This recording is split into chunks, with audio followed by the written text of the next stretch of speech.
Bonjour à tous, en direct de l'APT du Portugal avec Ole Elgom, président de la Fédération danoise de paddle. Ole, comment vas-tu?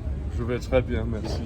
Bon alors, tu as découvert ce cours central ici Ouais. à Lisbonne. Ouais. Comment te paraît l'organisation de ce Portugal Master?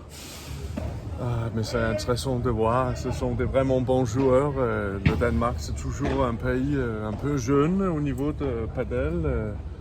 Je dirais les joueurs ici sont d'un niveau qui est probablement encore meilleur que les meilleurs que nous avons au Danemark.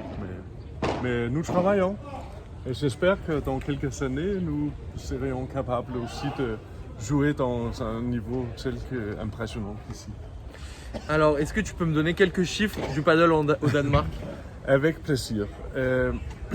Nous avons, à la fin de 2019, on avait 99 cours. À la fin de 2020, nous avons 203 cours et actuellement, nous sommes en train de passer les 300 cours et avant la fin de l'année, on va passer les 400 cours. C'est un sport au Danemark qui se développe explosivement avec des augmentations de plus que 100% pour maintenant la troisième année. Nous sommes en train de... Le sport au Danemark n'est pas encore accepté ou reconnu comme un sport, ce qui est très bizarre à mon avis, parce que c'est très très bon déjà. Mais nous travaillons pour faire la reconnaissance du sport au Danemark. Nous avons une fédération de paddle et ça fait 1 an et demi, on avait 8 clubs. Nous avons maintenant 32 clubs et c'est aussi une forte augmentation. Alors je pense et j'espère qu'un jour au Danemark, nous serions aussi bien à jouer paddle comme nous avons joué football hier. Oui, bravo à la sélection danoise qui s'est qualifiée. C'est une des seules fois où c'est plus intéressant de voir football que paddle. Normalement, paddle est beaucoup plus intéressant. Mais hier, c'était une bonne journée. Football aussi. Alors en octobre prochain, le Danemark sera représenté à la Coupe d'Europe des clubs de l'AECP. Oui. Comment ça s'est passé enfin dans une compétition européenne?